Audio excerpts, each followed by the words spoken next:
Welcome to RK's Stories.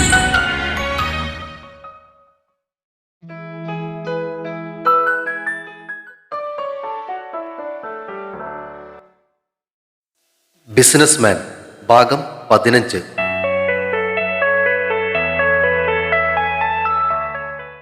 കുഞ്ഞിയും തൊട്ടടുത്ത വീട്ടിലെ കൂട്ടുകാരി ഫസനയും കൂടി സിനിമ കഴിഞ്ഞിറങ്ങുമ്പോൾ നല്ല മഴയായിരുന്നു. നിറഞ്ഞു പെയ്യുന്ന മഴയും മൂടിക്കെട്ടിയ അന്തരീക്ഷവും നേരത്തെ തന്നെ രാത്രിയായതുപോലെ. പുറത്ത് പെയ്യുന്ന മഴയിലേക്ക് നോക്കി തിയേറ്ററിന് മുന്നിൽ അവർ നിന്നു. ഓ, ഇതെന്താ മഴ! വന്നിപ്പോ ഇന്ന ദിവസമൊന്നുമില്ല.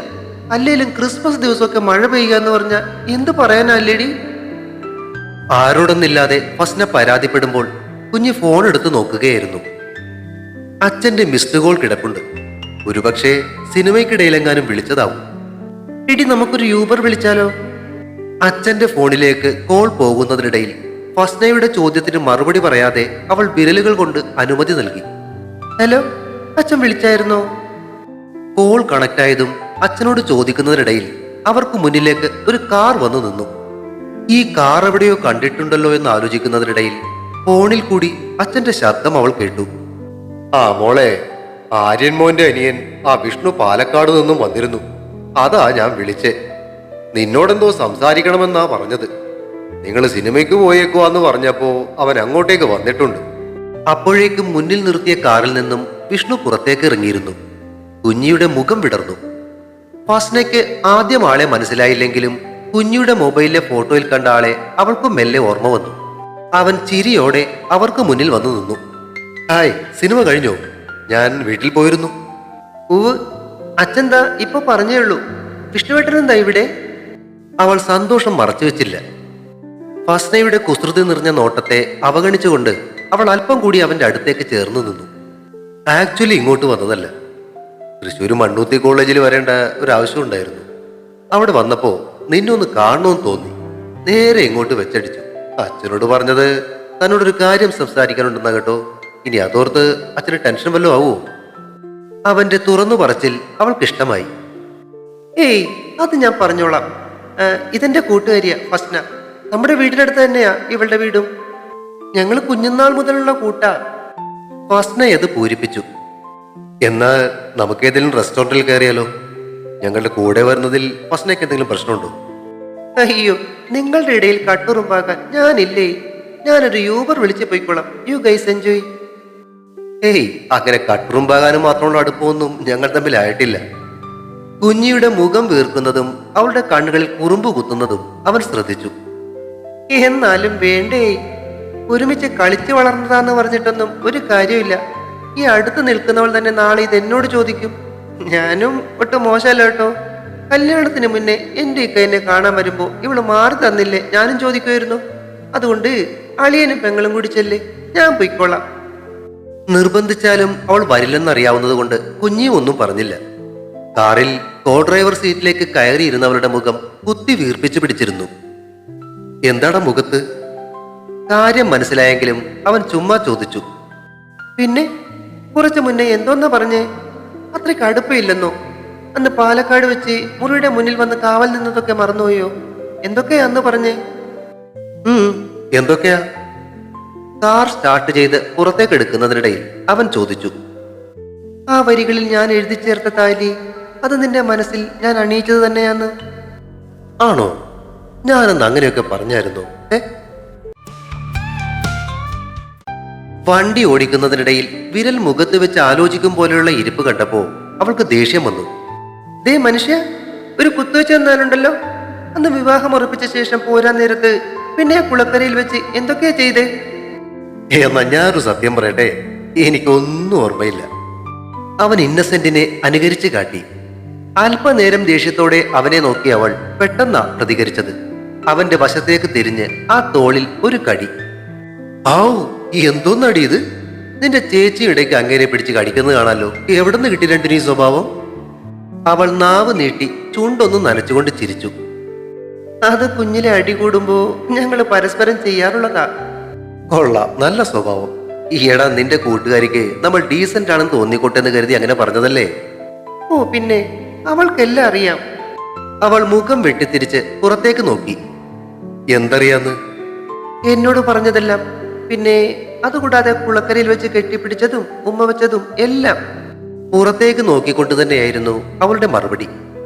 അയ്യേശ്, ആ കൊച്ചെന്ത് വിചാരിച്ചു കാണും? എന്ത് വിചാരിക്കാൻ? മുഖം ചുളിച്ചുകൊണ്ട് അവൾ അവന് നേരെ തിരിഞ്ഞു. ഒന്നുമില്ല, എങ്കിലും നമ്മൾ മോശക്കാരാണെന്ന് ആ കുട്ടി കരുതില്ലേ? ഓ പിന്നെ, ഒരു കുട്ടി. ഇക്കാര്യത്തിലൊക്കെ അവളുടെ ടീച്ചറാ. അവളുടെ നിക്കാഹ് കഴിഞ്ഞതെന്ന് പറഞ്ഞില്ലേ, ആളങ്ങ് ഗൾഫിലാ. അയ്യോടാ, പക്ഷെ കണ്ടാ പറയില്ല കേട്ടോ.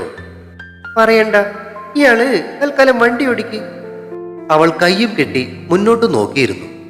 റെസ്റ്റോറന്റിൽ കയറി ഓർഡർ ചെയ്ത ഭക്ഷണത്തിന് കാത്തിരിക്കുമ്പോഴും പുറത്ത് നല്ല മഴയായിരുന്നു. അടച്ചിട്ട ജനാൽ ചില്ലിലേക്ക് വന്നു വീഴുന്ന മഴത്തുള്ളികളെ ശ്രദ്ധിച്ച ശേഷം കുഞ്ഞ് വിഷ്ണുവിനെ നോക്കി. വിഷ്ണുവേട്ടാ. എന്താടാ? അവളുടെ ഭാവങ്ങളെ തന്നെ നോക്കിയിരിക്കുകയായിരുന്ന അവൻ പെട്ടെന്ന് വിളി കേട്ടു. ഇന്ന് ഈ മഴയത്തിന് തിരികെ പാലക്കാട്ടേക്ക് പോവണ്ടാട്ടോ. പോവണ്ടല്ലേ? വേണ്ട, എന്ത് മഴയാന്ന് നോക്കിയേ. ആ, എന്നാ പിന്നെ പോകുന്നില്ല. പക്ഷേ അച്ഛനെന്ത് വിചാരിക്കും? അച്ഛനോ? ഏതച്ഛൻ? നിന്റെ അച്ഛൻ. അച്ഛനെന്ത് വിചാരിക്കാൻ? വേറൊന്നുമില്ല, ഈ വിവാഹം കഴിക്കും മുന്നേ ചെറുക്കൻ പെണ്ണിന്റെ വീട്ടിലേക്ക് പോയി കിടക്കുക എന്ന് പറഞ്ഞ അതൊക്കെ മോശമല്ലേ? അയ്യടാ, ചെക്കൻ്റെ ഒരു പൂതി കൊള്ളാലോ. ആ, നീയല്ലേ പറഞ്ഞേ ഇന്നിനി പാലക്കാട്ടേക്ക് പോകണ്ടെന്ന്? അതെ, പക്ഷെ അതിനർത്ഥം കല്യാണം കഴിയും മുന്നേ എന്റെ വീട്ടിൽ കിടക്കാന്നല്ല. ഇവിടെ തന്നെയല്ലേ മോന്റെ അപ്പച്ചിയുടെ വീട്. തൽക്കാലം പൊന്നോൻ അവിടെ കൂട് കേട്ടോ. ശേ, വെറുതെ മോഹിച്ചു. നിരാശ നിറഞ്ഞ മുഖത്തോടെ നെടുവീർപ്പിടുന്ന അവന്റെ എക്സ്പ്രഷൻ കണ്ട് അവൾ ചിരിയടക്കാൻ പാടുപെടുമ്പോഴേക്കും വെയിറ്റർ ഓർഡർ ചെയ്ത ഭക്ഷണങ്ങളുമായി എത്തിയിരുന്നു. ഭക്ഷണം കഴിച്ച് തീരാറായപ്പോഴാ കുഞ്ഞിയുടെ ഫോൺ ശബ്ദിച്ചത്. ഫോൺ എടുത്ത് നോക്കി അവൾ തലയ്ക്ക് കൈ കൊടുത്തിരിക്കുന്നത് കണ്ട് വിഷ്ണുവിന്റെ മുഖം ചുളിഞ്ഞു. എന്താടാ? ചേച്ചി. അവൾ മൊബൈൽ അവന് നേരെ തിരിച്ചു കാട്ടി. ഫിൻലാൻഡിൽ നിന്നും ആത്മികയുടെ വീഡിയോ കോൾ ആയിരുന്നു അത്. അതിന് നീ ഇത്ര ടെൻഷൻ അടിക്കുന്നെന്തിനാ കുഞ്ഞി? ആ കോൾ എടുക്ക്. പറഞ്ഞിട്ടും അവൾ മടിച്ചിരിക്കുന്നത് കണ്ട് വിഷ്ണു കൈ എത്തിച്ച് ആ ഫോൺ വാങ്ങി വീഡിയോ കോൾ കണക്ട് ചെയ്തു. രാവിലെ മുതൽ മഞ്ഞൾ കളിയായിരുന്നു. ചെറിയൊരു ചരിവ് പോലുള്ള ഭാഗത്ത് മുകളിൽ നിന്നും പാള പോലിരിക്കുന്ന പ്ലാസ്റ്റിക്കിന്റെ വലിയൊരു ട്രെയിൽ കയറിയിരുന്ന് മഞ്ഞിൽ കൂടി താഴേക്ക് തെന്നി വരുന്നത് നല്ല രസമുള്ള കളിയായിരുന്നു. പക്ഷെ കൂടെ കളിക്കാനുണ്ടായിരുന്നത് കുറഞ്ഞണങ്ങ് പിള്ളേര് മാത്രം. എങ്കിലും നമ്മളത്ര കാര്യമാക്കാതെ അവരോടൊപ്പം അങ്ങ് കൂടി. വലിയവരെല്ലാം അതിനിടയിൽ കൂടി സ്കീയിങ് നടത്തുകയായിരുന്നു. ഡോക്ടറും അവരോടൊപ്പം കാലുകളിൽ സ്കീയൊക്കെ ധരിച്ച് പടികളും കുത്തിപ്പിടിച്ച് വന്നപ്പോ ഇങ്ങേരുത് എന്ത് കാണിക്കാൻ പോകുന്നു എന്നായിരുന്നു ആദ്യം ഓർത്തത്. പക്ഷേ ആൾക്ക് നല്ല അസലായിട്ട് സ്കീയിങ് അറിയാന്ന് പെട്ടെന്ന് തന്നെ മനസ്സിലായി. ആള് സ്കീയിങ്ങിന്റെ വടിയൊക്കെ കുത്തി മഞ്ഞിൽ കൂടി അതിവേഗത്തിൽ വളഞ്ഞു പുളഞ്ഞങ്ങ് പോയപ്പോ നമ്മൾ പണ്ട് കവുങ്ങിൻ പാളയിൽ കയറിയിരുന്ന് നിരങ്ങി നീങ്ങുന്ന പിള്ളേരെ കൂട്ട് മഞ്ഞിക്കൂടി രണ്ട് കാലം വെച്ച് തുഴഞ്ഞ് കുട്ടികളോടൊപ്പം അങ്ങ് കൂടി. അല്പം മുതിർന്ന പെൺപിള്ളേര് പോലും സ്കീ ഉപയോഗിച്ച് മഞ്ഞിക്കൂടി തെന്നി നീങ്ങുന്നത് കണ്ടപ്പോ അത് പഠിക്കാനൊരു മോഹം. ഈ സിനിമയിലൊക്കെ കാണും പോലെ ഉയരത്തിൽ നിന്നും മഞ്ഞിൽ കൂടി തെന്നിത്തെറിച്ച് സ്കീ ചെയ്ത് വരാനായിരുന്നു ആഗ്രഹം. ഉച്ചയ്ക്ക് ഭക്ഷണം കഴിഞ്ഞ് ഡോക്ടറോടൊപ്പം അങ്ങ് കൂടി. വൈകുന്നേരം വരെ അങ്ങനെ ബുദ്ധിമുട്ടിച്ചെങ്കിലും ആ സ്കീ സ്റ്റിക്കുകൾ കുത്തി മഞ്ഞിൽ കൂടി 2 അടി പോലും നേരെ ചൊവ്വ ഒന്ന് നീങ്ങാൻ കഴിഞ്ഞില്ല. ഒടുവിൽ മടുത്ത് നിർത്തി റൂമിൽ തിരിച്ചെത്തിയപ്പോഴാ കുഞ്ഞൊന്ന് വിളിക്കാൻ തോന്നിയത്. സമയവ്യത്യാസം വെച്ച് നോക്കുമ്പോ അവിടെ ഇപ്പോൾ വൈകുന്നേരം 7 മണിയായി കാണും. അവളെ വിളിച്ച അച്ഛനോടൊന്ന് സംസാരിക്കാമല്ലോ എന്ന് ഓർത്തുകൊണ്ട് ഡോക്ടറെ പിടിച്ച് അടുത്തിരുത്തി മൊബൈൽ എടുത്ത് വീഡിയോ കോളും വിളിച്ചു. പക്ഷെ കണക്റ്റായ വീഡിയോ കോളിൽ കണ്ടതോ ഒരു റെസ്റ്റോറന്റിൽ ഇരിക്കുന്ന വിഷ്ണു. അത്ഭുതത്തോടെ തിരിഞ്ഞ് ഡോക്ടറെ നോക്കും മുന്നേ പിന്നിൽ നിന്നും ചോദ്യം വന്നു കഴിഞ്ഞു. വിഷ്ണു, നീ ഇതെവിടെയാ? ആ കുഞ്ഞിയുടെ ഫോൺ എങ്ങനെ നിന്റെ കയ്യിൽ വന്നു? അവന്റെ മറുപടി കേൾക്കാൻ ഡോക്ടറേക്കാൾ ആകാംക്ഷയായിരുന്നു. സ്ക്രീനിലേക്ക് നോക്കുമ്പോൾ അവൻ ഫോൺ എതിർവശത്തേക്ക് തിരിക്കുന്നു. സ്ക്രീനിൽ നഖം കടിച്ച് അല്പം പരിങ്ങലോടെ ഇരിക്കുന്ന കുഞ്ഞി. ദേ കുഞ്ഞി! അറിയാതെ വിളിച്ചു കൂവിപ്പോയി. തിരിഞ്ഞു നോക്കിയപ്പോ ഡോക്ടറുടെ ചുണ്ടുകളിൽ സാധാരണ കാണാറുള്ള കുസൃതിച്ചിരിയ. അല്പം കൂടി മുന്നോട്ട് ആഞ്ഞിരുന്ന് സ്ക്രീനിലേക്ക് സൂക്ഷിച്ചു നോക്കി. കുഞ്ഞിയുടെ ചമ്മൽ മാറുന്നേയില്ല. അത് ശരി, രണ്ടും കൂടി കറങ്ങാനിറങ്ങിയേക്കോ അല്ലേ? ഇല്ല ചേച്ചി, ഞാനും ഫസ്നയും കൂടി സിനിമ കാണാൻ ഇറങ്ങിയതാ. സിനിമ കഴിഞ്ഞപ്പോ വിഷ്ണുവേട്ടൻ അവിടെ വന്നതാ. എന്നിട്ട് അവളെവിടെ? ഞങ്ങളുടെ കൂടെ വരാൻ നിൽക്കാതെ അവള് പോയി. കൊള്ളാം, നടക്കട്ടെ നടക്കട്ടെ. അവളെ കളിയാക്കും പോലെ തലയാട്ടിയപ്പോ പിന്നിൽ നിന്നും ഡോക്ടറുടെ കൈകൾ വന്ന് വട്ടം പൊതിഞ്ഞു. ഏയ് ചുമ്മാ തിരി പാറൂട്ടിയെ, ലെറ്റ് ദം എൻജോയ്. ഇപ്പോ ചമ്മൽ എന്റെ മുഖത്തായി. സ്ക്രീനിൽ കുഞ്ഞ് ഇങ്ങോട്ട് നോക്കിയിരിക്കുമെന്ന ഒരു ബോധവും ഇല്ല ഡോക്ടർക്ക്. ഞാനൊന്നും മണ്ണൂത്തി കോളേജ് വരെ വന്നതാ, എന്നാ പിന്നെ അപ്പച്ചിയെ കൂടി ഒന്ന് കണ്ടിട്ട് പോകാന്ന് കരുതി. വിഷ്ണുവിന്റെ ന്യായീകരണം. ഓ മനസ്സിലായി, നിന്റെ കൂടെ തന്നെ ഇരിക്കുന്ന ആ അപ്പച്ചിയല്ലേ നീ ഉദ്ദേശിച്ചത്? ഫസ്റ്റ് ഇപ്പോ എന്നെ ഉപദേശിച്ച് നാക്ക് വായിലിട്ടതേ ഉള്ളൂ. ആ ആളാ പിന്നിൽ നിന്നും അവനെ കളിയാക്കുന്നേ.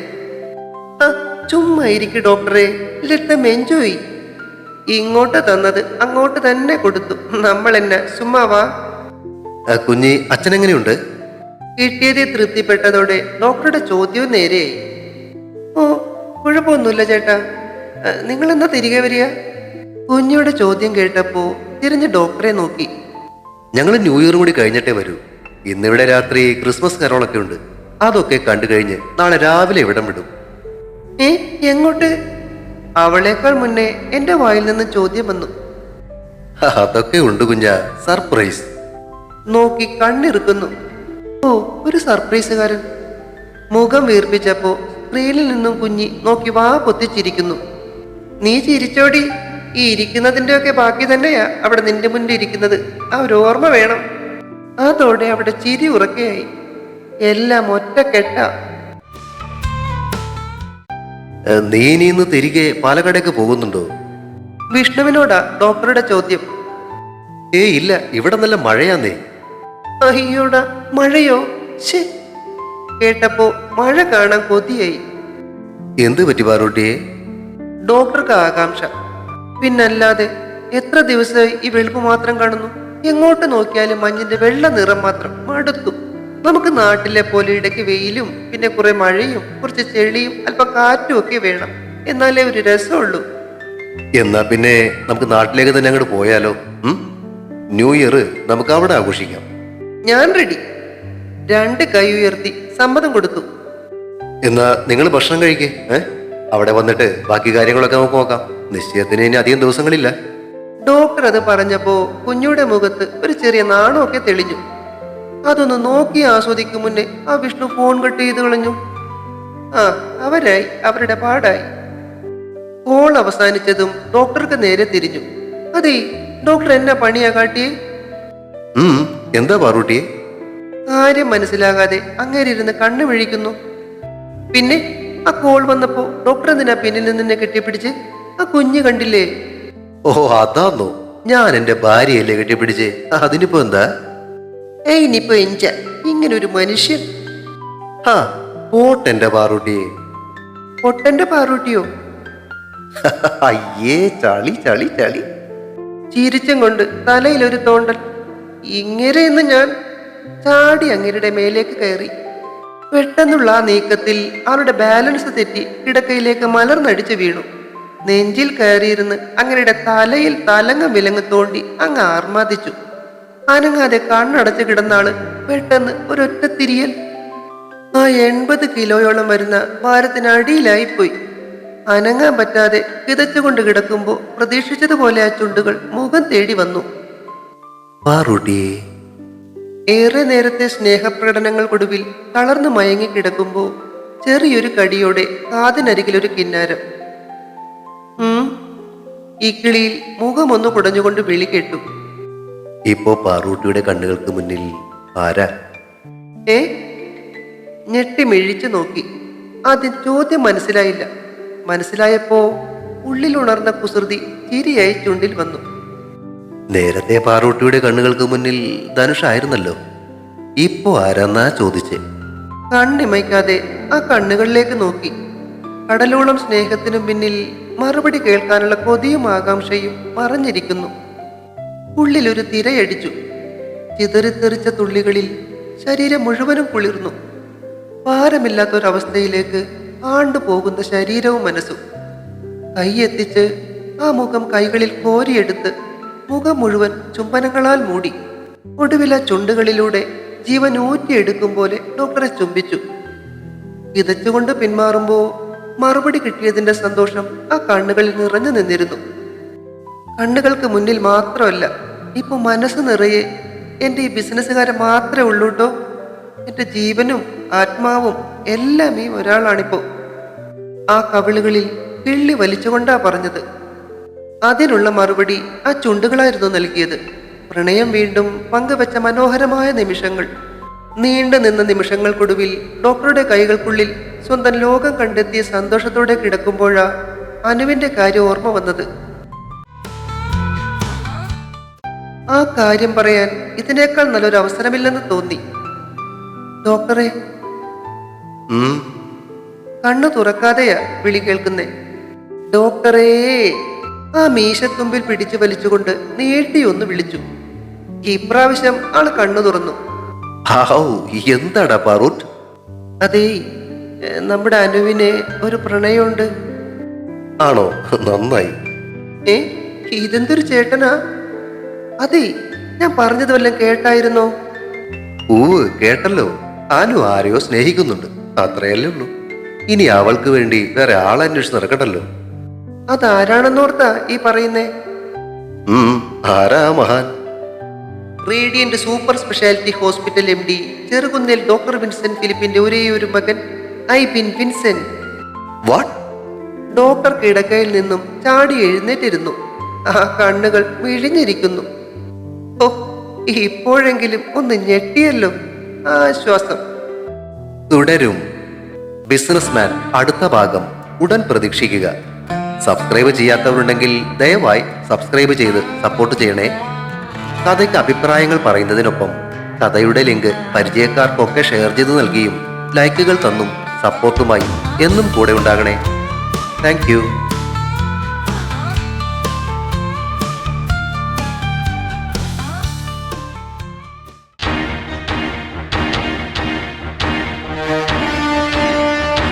See you soon.